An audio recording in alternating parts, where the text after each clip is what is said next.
खरोखर या भारताच्या संस्कृतीवर मला इतकं गर्व आहे की शब्दात मी सांगू शकत नाही। दिल्लीत झालेल्या कॉकरोच आंदोलनामध्ये प्रभू रामाच्या खिलाफ एक शब्द निघाला। एका शब्दामुळे कॉकरोच आंदोलनाची दिशा आणि दशा दोन्ही पण बदलून गेली। अरे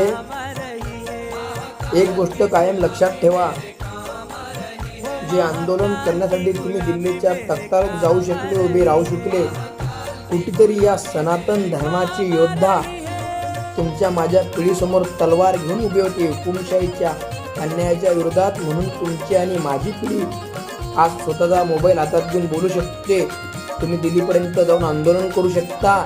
हे नुसतं 70 वर्षाच्या कालावधीतला विषय नाही, तुमची पिढी 2000 वर्षापासून टिकून ठेवली ते या सनातन धर्माच्या महाराजाईनं, सनातन धर्माच्या योद्ध्याने ठेवली। आणि तुम्ही त्या धर्माच्या देवी देवताचा अपमान दिल्लीच्या मंचावर करता, चुकीच्या गोष्टी आहे। सनातन धर्माचा अभ्यास करा, तेव्हा समजू सनातन धर्म काय आहे। तर आम्ही माणूस म्हणून माणूस जगतो, देव म्हणून देव जगतो, अशा आम्ही सनातनी आहे।